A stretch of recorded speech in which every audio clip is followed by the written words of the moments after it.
Latin music is one of the biggest genres, and everyone's trying to speak Spanish and be the next J Balvin, and like you got Beyonce up there, you know.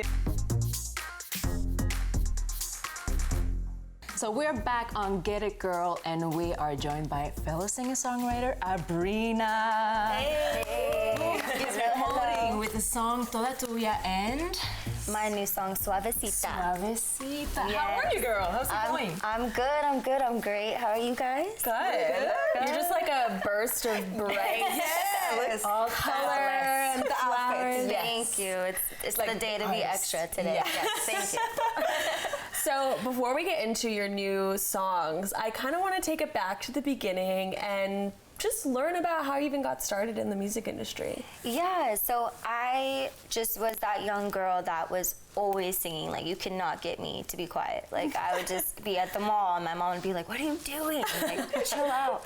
And then I just kept performing and was in junior theater, and finally wanted to do my own music, and then it just never stopped. It just was like a big part of me, and just was always my dream and passion. And you know, I like to think big and dream big, so yes, I'm still here doing it. As we all should. And so you've obviously been singing since you were a little girl, which means like you've been in the game for a long time. What are some differences that you've noticed between being a Latina in the music industry maybe a few years ago as opposed to now here in 2019?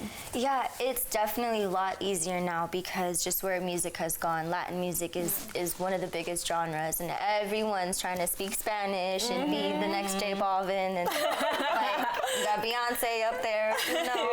And it's really cool now how people are more accepting towards like what I've been trying to do for a while. Like I just will sprinkle in like a little bit of Spanish here and there, but like I just always wanted to do something different and fuse all of that together. So now it's working out really great. So So tell us about your single Suavecita. ¿Qué te inspiró a escribir esa canción? So it's a remake of Malo, Suavecito.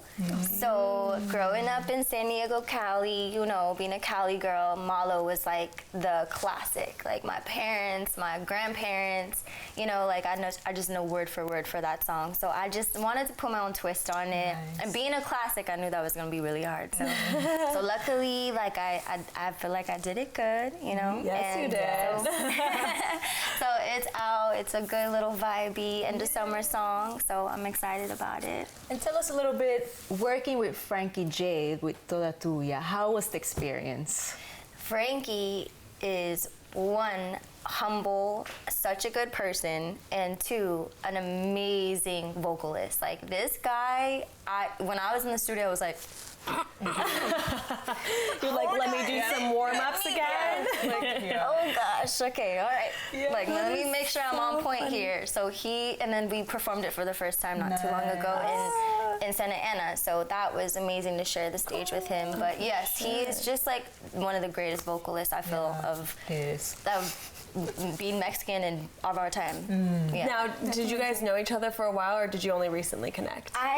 So I'm also from San Diego. He's from San Diego. So I would run into him a couple times at like some big shows or radio stuff. And so he was just always like a little mentor towards me. I would always looked up, not a little mentor, like big mentor. I always looked up to him, and he, you know, being from the same city, it was like, oh my God, yes, you're like me. So it was amazing.